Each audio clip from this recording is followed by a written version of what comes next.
Bismillahirrahmanirrahim. Assalamualaikum warahmatullahi wabarakatuh. Alhamdulillahirabbil alamin wassalatu wassalamu ala asyrafil mursalin wa ala alihi wa sahbihi ajma'in. Qala rabbi shrah li sadri wa yassir li amri wahlul 'uqdatam min lisani yafqahu qawli wasaddid lisani wahdi qalbi bihaqqi sayyidina Muhammadin sallallahu alaihi wasallam. Wa ba'da fa inna asdaqal hadis kitabullah wa khairal hadi hadi Muhammadin sallallahu alaihi wasallam. Syarrul umuri muhdatsatuha wa kullu muhdatsatin bid'ah. Allahumma 'allimna ma jahilna, ya Allah ya Tuhan kami, ajarkan pada kami apa yang kami jahil. Wa dzakirna ma nasina, ingatkan balik kepada kami apa yang telah kami lupa. Allahumma faqihna fid din, ya Allah ya Tuhan kami, fahamkan kami agama. Wa 'allimna ta'wil, ajarkan kepada kami Al-Quran. Allahumma rzuqna 'ilman nafi'a. Ya Allah ya Tuhan kami, rezekikan pada kami ilmu yang memberi manfaat. Wa amalan salihan mutaqabbala, dan amalan yang salih dan amalan tersebut diterima. Wa rizqan halalan thayyiban, dan rezeki yang halal dan rezeki tersebut baik. An Anas bin Malik radhiyallahu an qala kana an-nabiy sallallahu alaihi wasallam yusalli qabla an yubna al-masjidu fi marabinil ghanam, rawahu al-Bukhari. Daripada Anas bin Malik radhiyallahu an berkata, Rasulullah sallallahu alaihi wasallam pernah menunaikan sembahyang sebelum dibina masjid di tempat himpunan kambing. Sadaqah Rasulullah sallallahu alaihi wasallam, benarlah Rasulullah sallallahu alaihi wasallam. Hadis sahih riwayat al-Imam al-Bukhari. Alhamdulillah, syukur pada Allah SWT. Pada hari ini kita bertemu di surau kita ni untuk kita kuliah pada hari ini. Kita sambung daripada kitab kita Sahih al-Bukhari. Mudah-mudahan kuliah kita hari ini diberkati oleh Allah Subhanahu Wa Taala, insya-Allah. Dalam kuliah kita yang lepas hari itu, kita ada cerita Asma binti Abi Bakar, anak Abu Bakar As-Siddiq radhiyallahu anhu. Dia cerita ada seorang perempuan datang jumpa dengan Nabi sallallahu alaihi wasallam, yang dia bertanya kepada Nabi sallallahu alaihi wasallam tentang pakaian dia itu telah terkena darah haid. Bila pakaian dia kena darah haid, dia tanya macam mana nak buat. Dia tanya pada Nabi sallallahu alaihi wasallam. Nabi Muhammad kata kikis. Lepas tu renjis dengan air, lepas tu semayang, pakailah pakaian yang tadi. Hadis tu ada beberapa pengajaran kita boleh ambil. Antara pengajaran kita sebut hari itu adalah berkenaan dengan haid. Bila kita belajar tentang orang perempuan, dia ada satu tajuk haid. Haid. Lepas tu ada pula orang perempuan ni dia panggil darah istihadah, darah penyakit. Orang kita lah panggil darah penyakit. Lepas tu ada pula istilah dia panggil damul fasad, damul hadi. Ini istilah-istilah orang belajar tentang orang perempuan. Haid, darah yang keluar orang perempuan pada setiap bulan dalam keadaan dia sihat. Sihat ni bukan badan berisi. Orang Melayu ni sihat berisi panggil sihat juga. Tapi sebenarnya orang kurus sihat pun berlembak juga. Tapi tak tahu kenapa bila yang kurus itu dia tak panggil orang badan sihat. Ini orang Melayu punya istilah lah tu. Jadi dia ni sihat. Jadi dia ada bulan keluar darah, yang tu dipanggil darah haid. Tapi ada pula satu lagi darah istihadah. Darah istihadah ni darah yang keluar lain daripada kebiasaan. Kalau 15 hari tu biasa, tiba-tiba keluar lebih daripada hari ke-15 tu, maka darah itu dipanggil sebagai darah istihadah. Orang yang istihadah ni dia kena semayang, dia kena puasa macam orang yang tak keluar darah lah. Macam orang lain, dia kena semayang macam biasa. Cuma darah dia kalau keluar juga tu, dia kena pastikan darah tu tak merebak ke tempat lain. Maksudnya dia kena basuh kemaluan dia tu, dia letak kapas lah sebagai contoh. Lepas tu wuduk dia sah untuk satu semayang fardu dan juga semayang sunat. Maksudnya kalau dia semayang zuhur dengan wuduk tu, lepas tu dia semayang zuhur dan semayang sunat-sunat lepas pada tu lah. Tiba-tiba masuk waktu asar dan semayang fardu asar pula, dan dia tak melakukan perkara yang membatalkan wuduk. Maksudnya dia tak terkentut ke tak semua tak. Makanya macam mana keadaan dia? Dia kena ambil wuduk lain lah. Sebab wuduk tu dikira batal dengan masuknya waktu semayang. Yang orang sihat ni tak payah ambil wuduk dah. Sebab apa? Sebab dia tak buat perkara yang membatalkan wuduk kan. Tapi sebab dia istihadah, maka ada special sikit lah bagi orang perempuan macam tu. Hukum dia macam orang lelaki yang dedas. Orang Arab panggil salisil baul. Dedas, air kencing dia menitik selalu tu kan. Dia adalah sistem badan dia ada masalah ni, lebih-lebih lagi orang berumur kan. Jadi bila sistem badan dah bermasalah bila berumur ni, kadang-kadang air kencing dia selalu menitik. Tak keluar tu kan. Macam hukum ni macam orang istihadah tadi lah. Dia kena cuci dia punya kemaluan tu, lepas tu pastikan air kencing tu tak merebak, dan wuduk dia sah untuk satu sembahyang fardu dan juga sembahyang sunat. Apabila masuk waktu sembahyang yang lain, makanya wuduk dia asal tadi dikira sebagai batal, dia kena ambil wuduk lain, hukum dia. Lepas tu yang kedua kita ada sebut tentang darah ni, hukum dia kena basuh dulu. Darah ni asalnya kalau kita kena pakaian dia kita basuh. Cuma bila timbul berkenaan dengan orang perempuan haid, haid ni dia bila datang darah kena pada pakaian dia, Nabi Muhammad kata cukup sekadar dia kukis, lepas tu dia renjiskan tanpa dia basuh kain tu. Faham tak? Orang perempuan ni, contoh baju dia tu kena haid, lepas tu darah tu ada kering ni cerita darah yang kering Kalau basah kok mana pun kena basuh. Kalau darah tu basah, kita basuh lah. Yang kita sebut ni darah tu dah kering. Bila darah tu dah kering, bagi orang perempuan haid tadi, Nabi ajar kikis, lepas tu ambil air renjis-renjis. Itu pun dah memadai. Pergi semayang sudah sah. Tu yang kita bincang itulah, berkenaan dengan orang perempuan haid hari itu. Itu hari itu. Hari ini insya-Allah kita masuk hadis yang baru. Bukan ada yang baru baca hadis. Hadis ni lah mudah kan. Baru kita nak baca hadis ni. Hadis ni daripada Anas bin Malik radhiyallahu an. Berkata Nabi SAW ni pernah menunaikan sembahyang di tempat himpunan kambing yang ketika itu masjid belum dibina lagi. Hadis ni hadis sahih riwayat Al-Imam Al-Bukhari. Apa pengajaran daripada hadis ni? Yang pertama, apa itu masjid? Itu nombor satu. Apa itu masjid? Di masjid ni selalu orang kita faham masjid ni dia mesti ada bangunan yang berkubah. Ini orang Melayu punya faham. Apa itu masjid? Bila sebut masjid, imajinasi dia ada bangunan patut ada kubah. Dia pergi dekat negara China, dia jumpa masjid tak ada kubah, dia pun dah terbenung. Pergi kat negara China, kadang dia confused, ni masjid ke tokong. Kan? Sebab isu China ni adalah isu seni bina kan. Ada masjid Cina dekat Kelantan tu, betul-betul macam macam itulah. Lepas tu ada kawan seorang pergi kat China, dia punya macam kita kan ada tulis khat, tu macam tulisan Arab. Tapi orang Cina kadang dia ada tulisan khat, tulisan khat dia lah, tulisan khat Cina tu kan. Dia ceritalah tentang ayat Quran lah apa tu, tapi dalam tulisan Cina. Kita orang Melayu dah terbiasa bila sebut Cina, selalu kita nampak Buddha. Ini kita punya perspektif Perspektif kita, orang Cina Buddha, Cina Buddha, India Hindu. Betul tak? Lepas tu bila kita tengok orang India ni dia cakap Islam, kita jadi macam pelik. Kan? Kita rasa macam tu kan. Macam mana India tapi bersyarah tentang Islam dalam bahasa Tamil. Contoh. Sebab kita punya pemahaman India tu, perspektif kita orang Malaysia, bila sebut India Hindu, orang Cina Buddha kan. Tulisan Cina tu sinonim dengan Buddha, kita punya pandai, fahamlah. Tapi bila kita pergi kat China, tulisan Cina tapi Islam. Seni bina dia itu masalah estetika. Tapi sebenarnya apakah dikatakan masjid itu mesti kubah? Tak.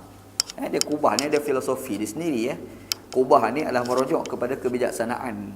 Kalau orang suka baca falsafah, baca falsafah Yunan, ada orang nama Plato, Aristotle, Socrates tu kan. Kita tengok ada buat gambar, ada satu Aristotle ditunjuk kat langit macam tu. Lepas tu Plato pula tunjuk kat bumi, ada gambar. Dia ada maksud gambar tu kan, estetika. Dan tempat yang Plato, Aristotle duduk tu berkubah. Sebab kubah tu melambangkan kebijaksanaan. Tu estetika. Sebab kalau orang belajar, aku cerita falsafah lah pula. Dia ada satu ilmu, dia panggil ilmu semiotik. Ilmu semiotik, macam mana ilmu kita nak mengenali tanda, simbol. Macam nak orang jadi tentera, kalau dia nak jalan tu, dia nak suruh orang berhenti berjalan, macam mana nak buat? Cara dia berjalan tu, tiba-tiba nak berhenti, dia akan isyarat tangan macam ni. Maksudnya kena turun, tunduk sikit lah. Macam nak? Lepas tu dia buat isyarat macam ni. Adalah macam-macam isyarat orang tentera. Jadi ni, tanda-tanda ni kita takkan faham kecuali kita belajar tanda tu dulu. Jadi tanda tu dibuat oleh orang tertentu untuk kita memahami maksud kan. Jadi serupa juga, tanda-tanda ni berbentuk bangunan, estetika. Yang ni orang belajar arkitek dia akan tahulah kan. Dia akan tengok bangunan kenapa macam ni. Kalau orang minat tu, dia termenung tengok bangunan tu. Tapi kalau tak minat ni, tengok tu kita rasa macam bodoh pun dia juga. Sebab tak minat kan, kita tak faham ilmu tu. Tapi kalau orang yang minat ilmu tu, dia faham ilmu tu, dia tengok tu dengan penuh makna lah. Jadi antara makna bagi kubah itu adalah lambang kebijaksanaan. Sebab tu masjid ni tempat kebijaksanaan. Orang dulu bijak. Tempat nak untuk menampilkan kebijaksanaan tu di masjid. Tapi hari ni tak. Masjid ni selalu ni tempat kita semayang, puasa, zakat tu je. Cerita buat ibadat dia kan. Masjid ni adalah tempat kebijaksanaan. Sebab tu bentuk dia kubah. Segi estetika lah ni. Anda sebut ni perbahasan estetika. Perbahasan estetika ni kalau nak tahu sedap, kena bincang dengan orang belajar arkitek. Dia cerita, hangit dia cerita. Macam mana ni sikit-sikit lah. Belajar pun tak banyak pasal estetika. Belajar sikit-sikit ni, semiotik. Jadi masjid ni yang sebenarnya makna masjid adalah tempat sujud. Tu makna masjid. Sujud sajadah yasjudu kan. Masjid maksudnya tempat sujud. Tu asal makna segi bahasa. Adapun makna masjid secara istilahnya lah tempat yang ditunaikan solat secara berjemaah, dan tapak itu, tanah itu bukan kepunyaan individu tertentu tetapi telah dimiliki oleh orang ramai yang sekarang diistilahkan sebagai waqaf. Faham? Maka itu dipanggil sebagai masjid. Alright. Jadi sebab itu bila kita tengok tajuk masjid ni, kita akan faham masjid ni tidak semestinya ada bangunan. Masjid ni tidak semestinya ada bangunan. Okey, ada satu tanah. Contohlah Hana di kawasan tanah besar lah. Contoh. Tanah tu besar. Lepas tu kita ni tengok tanah tu tak hidup. Contoh. Lalu kita pun ambil satu garisan. Ambil satu kayu. Kita buat garisan. Kita buang pusing. Lepas tu kita isytihar. Ni kawasan yang aku buat garisan ni, aku isytiharkan sebagai masjid. Tanah Hana ni. Tapi anak isytihar wakaf untuk orang ramai. Tempat tu automatik sudah dikira sebagai masjid. Okay, bila masjid solat Jumaat ke, nak iktikaf ke, nak apa ke, boleh berlaku dah. Boleh dah kita nak iktikaf kat situ, kita nak sembahyang Jumaat kat situ, dah boleh dah. Walaupun tidak ada bangunan sekalipun, semata-mata dengan garisan sahaja. Faham Ke itu sudah dipanggil sebagai masjid. Jangan terkejut nak bagi tahu ni. Mungkin kita macam tu je, Sebab tu kita pergi kat negara orang, Turki, Pakistan, banyak masjid yang tak ada bangunan. Orang dia kadang tak ada duit lagi nak buat, tapi tanah tu diisytihar sebagai masjid. Orang nak buat solat Jumaat dah. Yang best tu dia keliling tu betul-betul dia susun batu-bata. Lepas tu sembahyang Jumaat. Cantik sembahyang kat situ. Kita pun tengok, okeylah jalan lah, kita pun sembahyang sama kat situ. Maksudnya masjid ni pemahaman dia tak sesusah yang kita fikirlah. Jadi tak habis duit sebenarnya nak buat masjid yang sebenar-benarnya. Cumanya bila kita sembahyang, tak ada bangunan, tak ada dinding, tak ada bumbung. Kalau hujan habis, tu je lah. Tu je masalah kalau kita bincang tentang masjid. Masjid Nabi bumbung dia apa agak-agak. Lepas tamar je. Lepas kurma tu kan. Lepas kurma ni kita mudah imajinasi kat Malaysia ni tengok pokok kelapa sawit tu lah. Kelapa sawit tu yang kering-kering kan, daun yang kering-kering tu. Kita letak atas air susun, lepas tu letak banyak-banyak. Jadi bumbung. Mayang elok-elok, tak ada apa pun. Betul-betul nak pastikan supaya panas tu tak kena kat kita. Zaman negara Arab ni payah hujan kan. Jadi dia panas. Jadi nak bagi redup tu bumbung. Tu masjid zaman dulu Kita kalau buah macam tu macam tak sah dia sembahyang hari ni. Tu rasa padahal senang tak ada sesuatu apa pun bila kita sebut tentang masjid. Cuma bila kita sebut masjid, dia ada, kalau Arab ni dia ada dua istilah. Satu dia panggil masjid, satu lagi dia panggil jami'. Arab macam kita pergi dekat, dia ada satu dia panggil jami', satu lagi dia panggil jami'ah. Jami'ah ni terjemahan Melayu universiti. Jami' ni masjid yang buat sembahyang Jumaat. Faham tak? Dia ada masjid, jami'ah. Orang Arab ni istilah lah tu. Masjid ni masjid lah.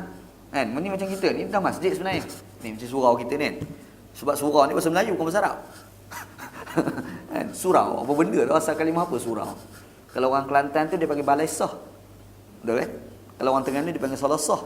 Itu orang Terengganu kan? Orang Kelantan panggil balai sah. Balai sah. Mungkin ada balai yang tak sah kot. Dia panggil balai sah. Kalau orang Terengganu panggil salasah. Orang sini panggil surau. Orang kita lah. Kalau pergi kat negara Arab jadi satu istilah dia panggil masjid, satu lagi istilah dia panggil musalla. Musalla kan. Musalla ni daripada kalimah solat. Musalla maksudnya tempat sembahyang. Masjid tempat sujud. Tu segi bahasa segi etimologi. Tu orang belajar universiti punya bahasa tu. Kan segi bahasanya masjid tu maksudnya tempat sujud. Musalla ni tempat sembahyang. Kita pergi dekat airport contoh Airport tu surau dia tu dipanggil musalla, dia tak panggil masjid. Faham tak? Tapi kalau kita pergi kat Dubai, anda pergi Dubai ada sekali anda pergi 4 hari duduk kat Dubai. Dubai ni banyak masjid ni berada di dalam supermarket. Betul, masjid dia dalam supermarket. Yalah kat sana supermarket kan dahsyat. Tengok dia punya supermarket besar kan. Oh, anda pergi anda terkejut. Sebab beli emas pakai token. Oh, hebat. Kan kita kan kalau budak main game anda ni suka main game kan. Kita pergi budak dekat supermarket selalu atas tu ada bahagian game-game kan. Kan kita beli token tu baru kita boleh main game, betul kan? Sana beli emas. Ni orang perempuan pakai gelar apa tu kan. Nak beli emas ni tengok harga berapa, pergi beli token. Beli token tu masuk kalau pluk jatuh barang. Oyo, jam. Tu yang kat Dubai lah, cerita kat Dubai. Jadi Dubai ni dia ialah negara tempat orang berniaga, Dubai. Rakyat dia hanya 30%. Yang lagi 70% rakyat orang tu adalah orang luar, duduk dekat negara dia kan. Lepas tu negara dia tempat perniagaan, tempat shopping, tempat orang pergi berseronok dekat negara tu. Sebab tu kadang-kadang orang yang bermewah, kaya betul-betul, pergi shopping, pergi Dubai. Nak beli beg mahal-mahal situ lah. Beg duit kan. Beg, siapa dia fikir sendirilah. Jadi cerita dia tempat orang berniaga. Jadi bila shopping dia besar, dia punya masjid dia buat kat dalam shopping komplek. Anda pergi sekali tu hari Jumaat sekali, sembahyang Jumaat dalam shopping komplek. Hebat. Kan? Maksudnya tempat tu dipanggil sebagai masjid, dia tak panggil musalla situ. Nampak? Kenapa? Sebab kita kena faham definisi bagi masjid itu sendiri. Ada satu tanah tu sendiri bukan telah diwakafkan kepada orang ramai.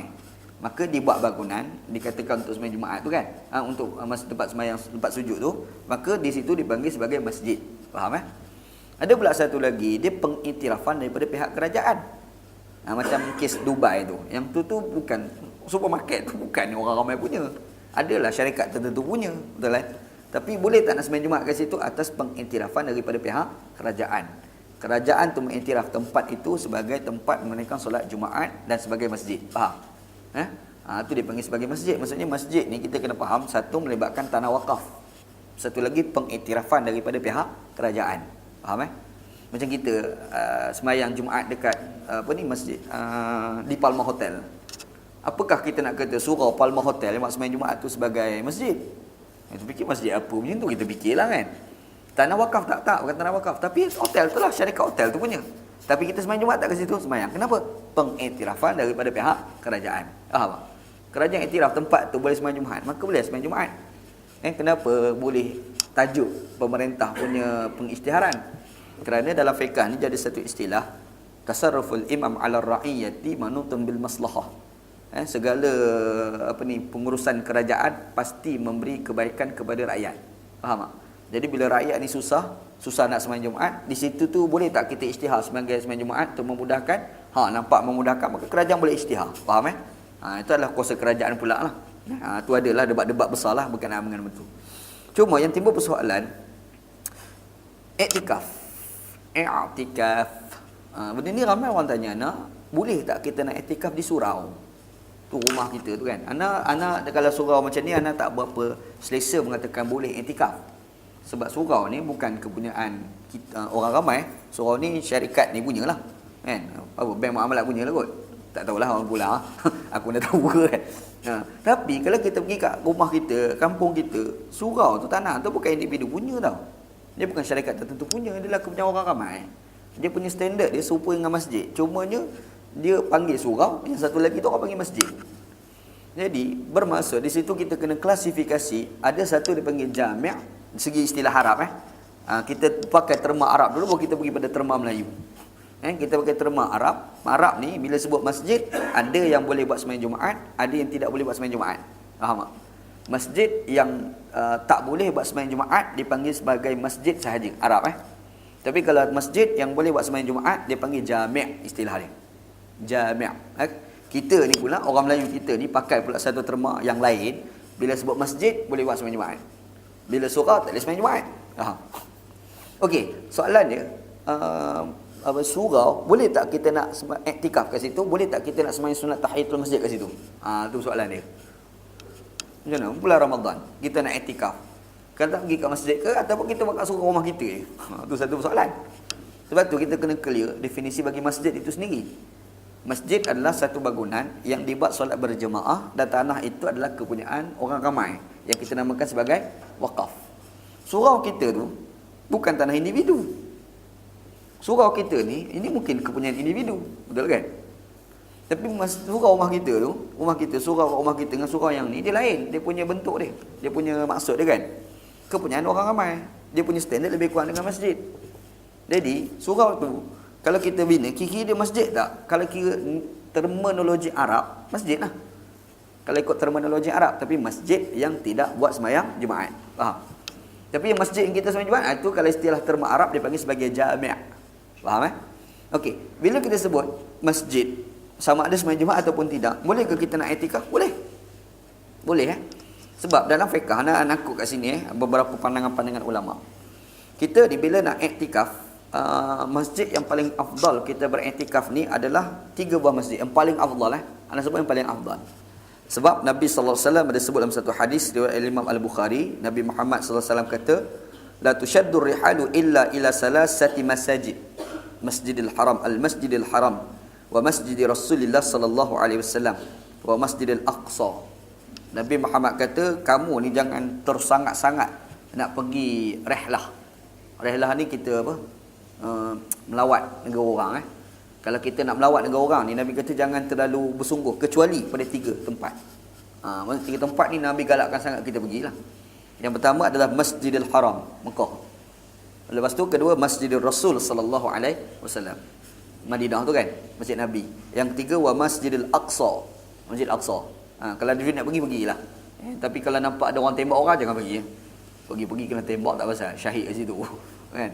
Jadi Nabi Muhammad galakkan 3 buah masjid. Okey, jadi bila kita beriktikaf dekat 3 masjid ni afdal, disepakati oleh ulama. Lepas tu kurang sikit afdal. Jadi afdal, kurang sikit afdal dia kan. Yang kurang afdal tu ialah masjid yang buat sembahyang Jumaat. Kita pergi kat rumah kita yang masjid sembahyang Jumaat tu kan. Yang tu afdal dia kurang sikit daripada 3 buah masjid. Ada satu lagi, boleh iktikaf, tapi nak dapat afdal tu tak, iaitu masjid-masjid yang tidak buat sembahyang Jumaat. Kenapa kita kata boleh? Sebab Allah Subhanahu wa taala ada sebut di dalam Al-Quran. Allah Taala kata dalam surah Al-Baqarah ayat 187. Itu dalil lah. Dalil mengatakan masjid yang tidak buat sembahyang Jumaat kita boleh juga iktikaf adalah surah Al-Baqarah ayat 187. Kata Allah, wala tubashiruhunna wa antum aakifuna fil masajid.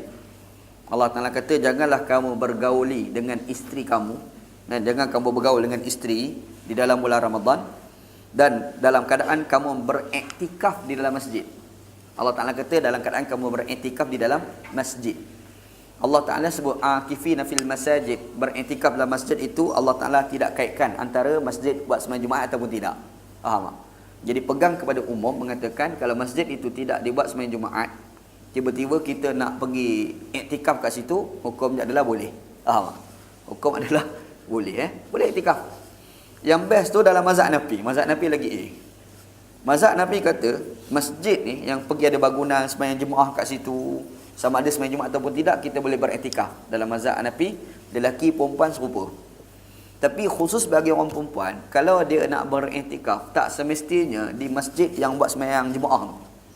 Tapi kalau dekat rumah dia buat satu bilik sembahyang, dia iktikaf kat situ pun boleh. Oh best. Ni mazhab Hanafi Perempuan saja. Ini khusus untuk orang perempuan.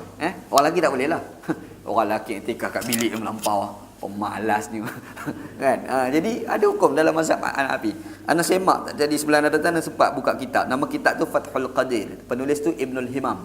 Nama ulama imam tu lah, ulama tu kan.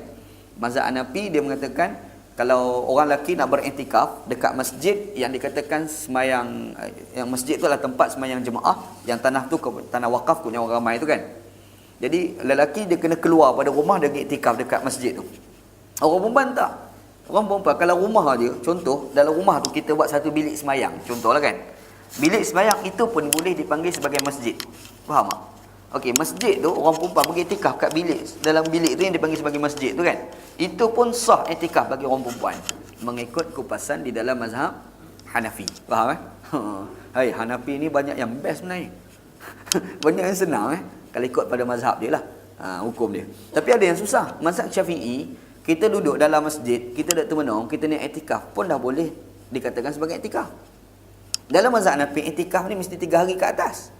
Begitu pula. Kalau kita pergi duduk termenung sekejap, ni iktikaf tak dapat pahala tu. Cukup 3 hari, baru dapat pahala iktikaf. Hai, berat tu pula. Dia adalah debat antara mazhab berkenaan dengan konsep iktikaf.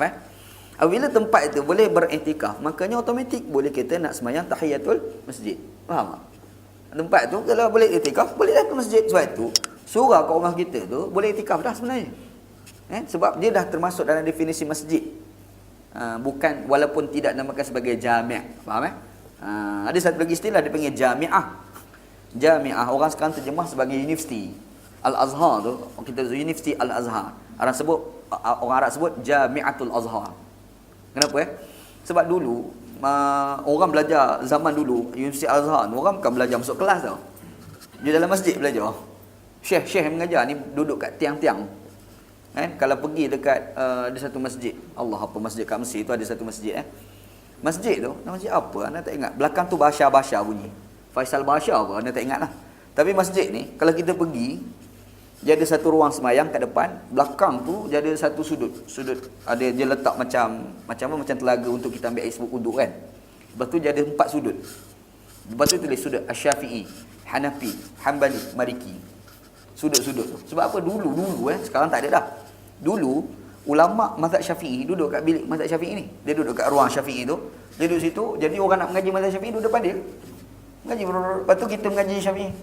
Alamak boring mazhab Syafi'i. Tengok sebelah mazhab Hanafi. Masuk mazhab Hanafi pula sebelah. Itu. Oh, layan cara mengaji tu kan.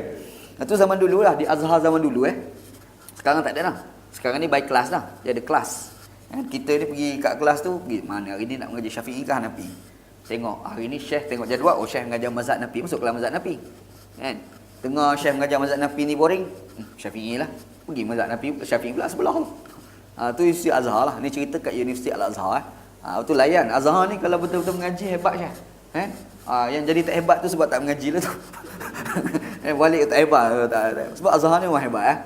Ana mengagumi Universiti Al-Azhar sebab ulama Azhar ni, ana belajar Azhar dulu. Ana ada seorang Syekh, guru ana mengaji. Namanya Dr. Abdul Maksud Daud. Dia ni mengajar tak pernah buka kitab. Tapi dia pakar bab mazhab ni, berasap-rasap dia kupas bab mazhab.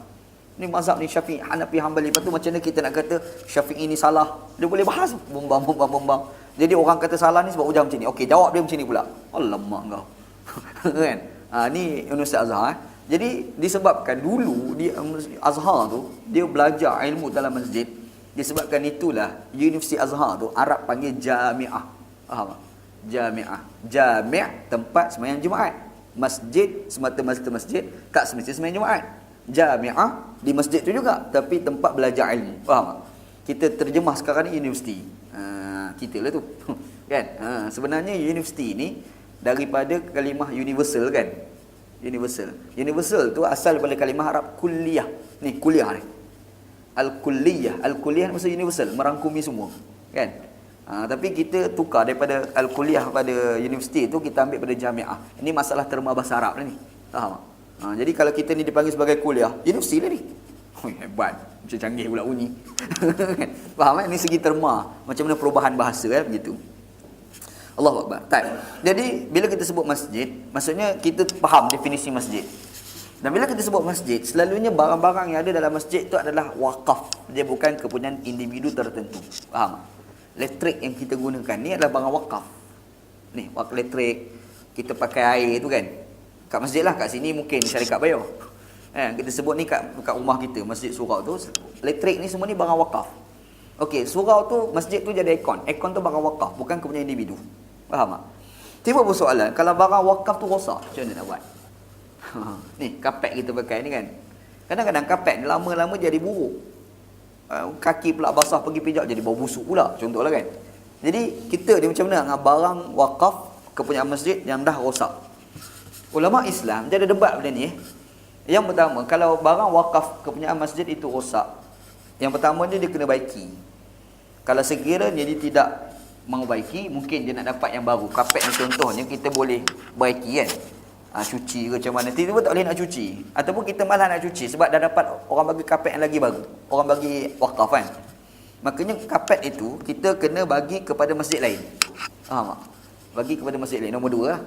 Kalau kita cari kat masjid lain pun tak mau. Contoh, orang masjid lain kita bila bagi kapet buruk, dia ambil kapet baru. Contoh, bakat-bakat merepek lagu tu lah, contoh lah kan.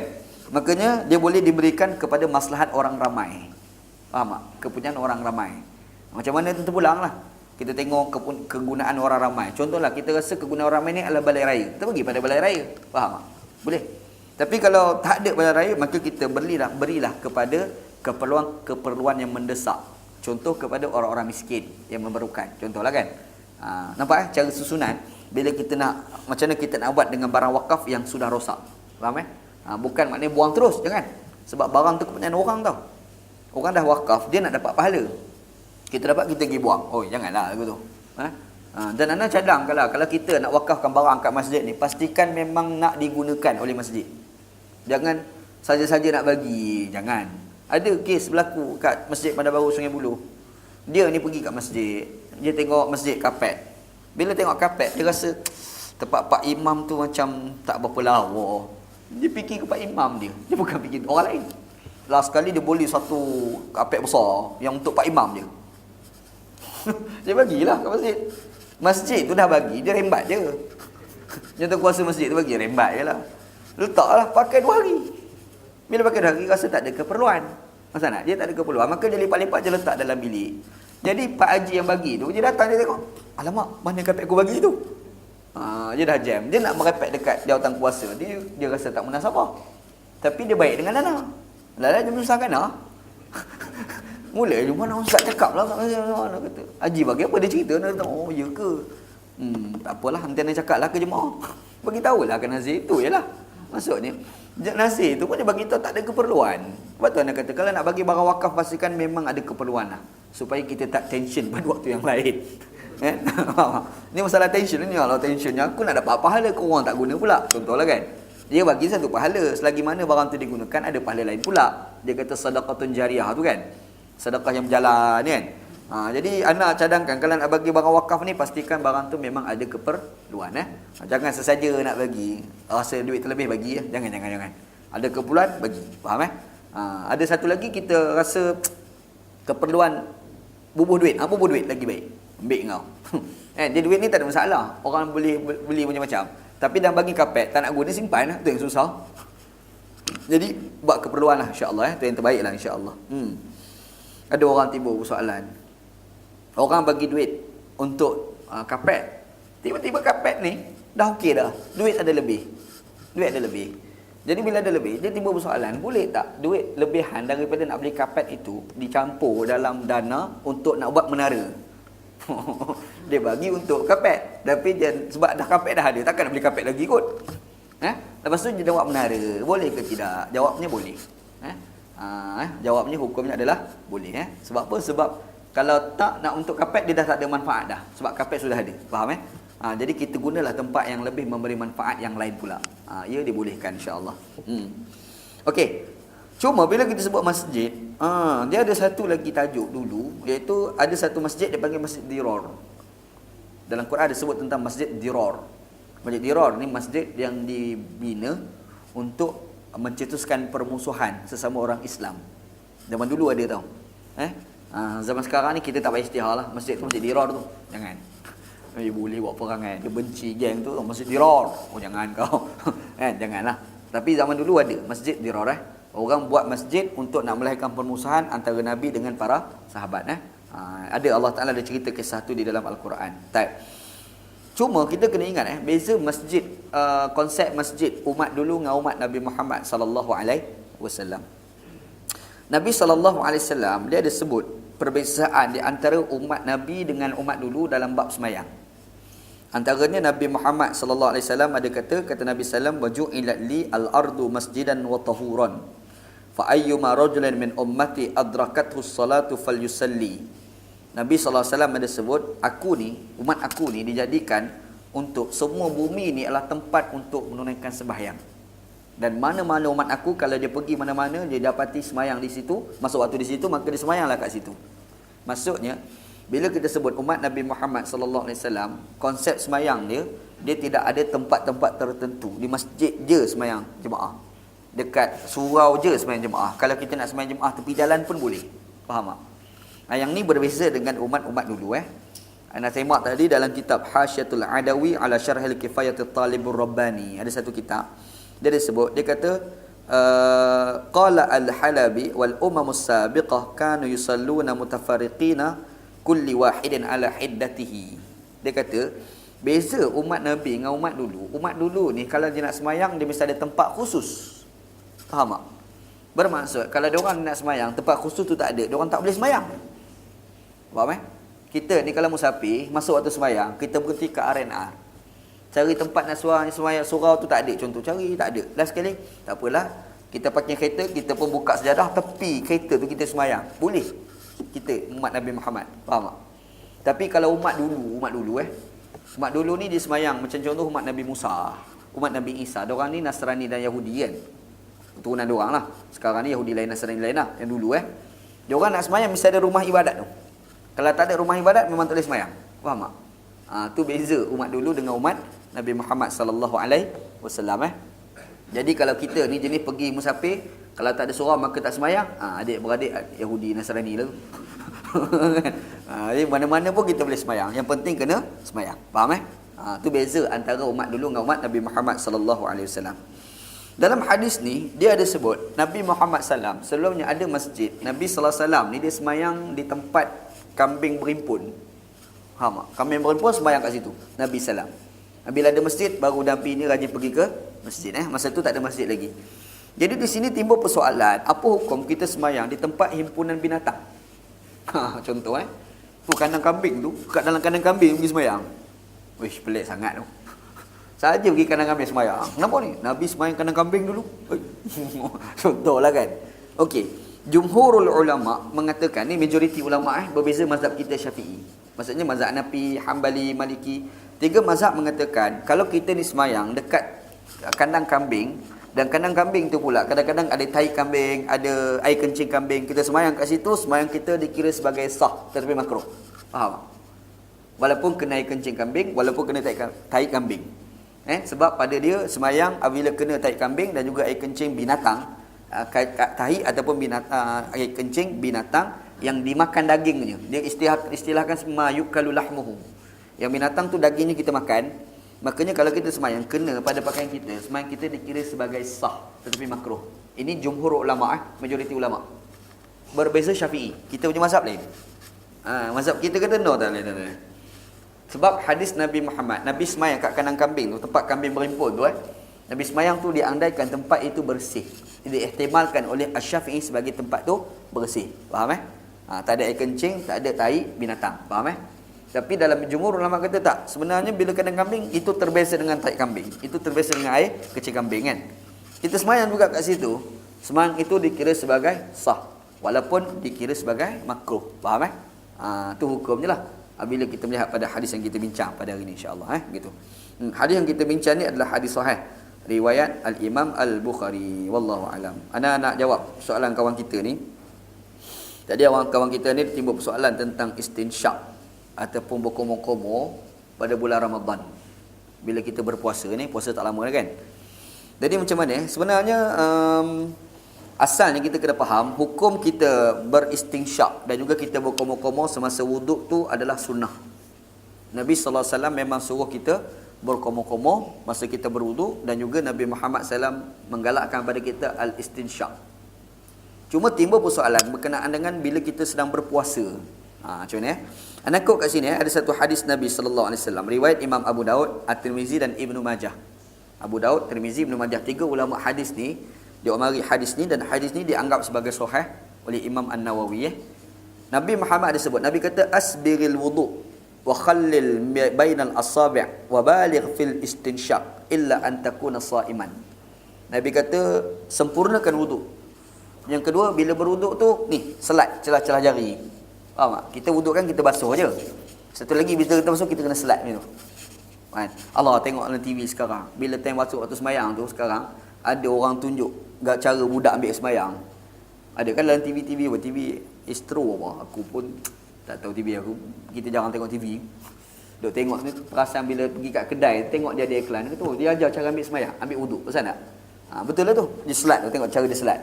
Kan? Betul lah tu cara selat tu kan. Kita wuduk ni Nabi galakkan kita selat tu. Selat ke panggil? Ya kot. Oh, kita selat ni selat Melaka.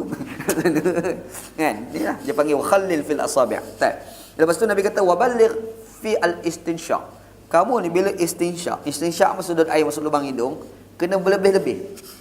Ni sedut dalam illa an takuna sha'iman, kecuali kalau kamu berpuasa.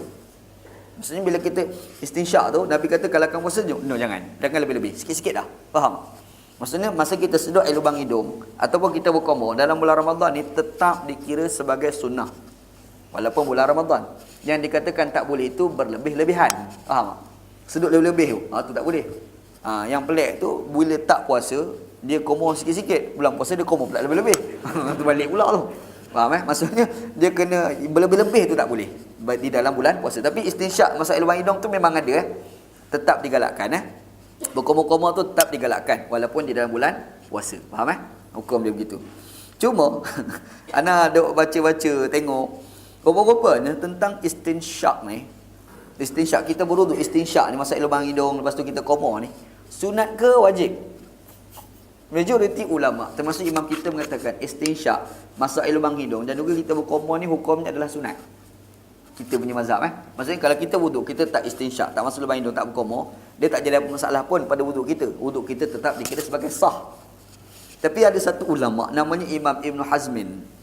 Ibn Hazmin ni dia mengatakan kalau sekiranya hukum istinsyak masa air lubang hidung tu adalah wajib. Pada dia adalah wajib. Sebab dia kata dalam hadis Nabi sallam, Nabi kata idza tawadda'a ahadukum falyaj'al fi anfihi ma thumma liyanthar. Nabi Muhammad kata apabila kamu ni berwuduk, maka jadikan air dalam hidung kamu. Nabi suruh kita sedut air lubang hidung. Jadi Imam Ibn Hazmin ni dia kata tengok Nabi suruh tu. Jadi suruh tu adalah wajib. Berat kalau ikut pandangan Imam Ibn Hazmin. Tapi kita tak, nasib baik kita punya mazhab kata tak, bukan wajib, sunat sahaja. Faham Okey, timbul pula persoalan bila Nabi Muhammad SAW kata istinsyak tu bila bulan puasa jangan berlebih-lebih. Contoh, timbul persoalan bulan puasa kita istinsyak tak lebih-lebih, hukum dia apa? Halal ke haram? Soalan Ada ulama mengatakan kita sedut air lebih-lebih pada bulan puasa itu dikategorikan sebagai haram. Dia berbuat haram terus. Kenapa? Sebab macam contoh ada kes hadis Nabi sallam. Seorang lelaki tua pergi jumpa Nabi sallam. Dia pergi tanya, Rasulullah, boleh tak aku nak cium isteri aku bulan Ramadan di siang hari? Nabi tengok mamat ni tua, cium je lah. Kan? Lalu tu datang pula yang muda. Ya Rasulullah, aku nak cium bini aku siang hari bulan Ramadan. Nabi tengok mamat ni muda. Jangan. Nabi kata jangan. No. Sebab kalau bagi masalah mamat ni. Kan? Maksudnya Nabi Muhammad ada larang kepada orang muda kerana dia boleh membawa kepada persetubuhan. Jadi larangan Nabi itu larangan haram. Faham? Jadi timbul persoalan kita istinsyak. Kita istinsyak sedut air lubang hidung. Jadi kalau kita melampau-lampau dia boleh mengakibatkan batal puasa. Makanya Imam Ibn Hazm mengatakan kalau kita sedut air lebih-lebih bulan puasa tu dia adalah haram. Ambil kau. Kan itu Imam Ibn Hazmin. Tapi majoriti ulama lain kata tak sampai haram, makruh sahaja. Faham Itu hukum je lah berkenaan dengan istinsyak. Jadi macam mana nak buat? Pada ana tetap berkumur-kumur, tetap istinsyak, tetapi jangan berlebih-lebihan. Itu yang paling penting insya-Allah dalam bulan Ramadan nanti. Wallahu a'lam. Okey, tak dah. Ini wartawan atau misi. Wallahu a'lam. Sallallahu ala sayyidina Muhammad wa ala alihi washabbihi ajma'in. Walhamdulillahirabbil alamin. Bismillahirrahmanirrahim. Alhamdulillahirabbil alamin wassalatu wassalamu ala asyrafil mursalin wa ala alihi washabbihi ajma'in. Allahumma rzuqna ilman nafi'a, ya Allah ya Tuhan kami, rezekikan pada kami ilmu yang memberi manfaat, wa amalan salihan taqabbala, dan amalan yang salih dan amalan tersebut diterima, wa rizqan halalan thayyiban, dan rezeki yang halal dan rezeki tersebut baik. Rabbana atina fid dunya hasanah, ya Allah ya Tuhan kami, berikan kepada kami kehidupan kami dunia baik, wa fil akhirati hasanah, dan juga di akhirat baik, wa qina azabannar, selamatkanlah kami daripada azab api neraka. Wa sallallahu ala sayyidina Muhammad wa ala alihi washabbihi ajma'in, walhamdulillahirabbil alamin. Taqabbalallahu minkum.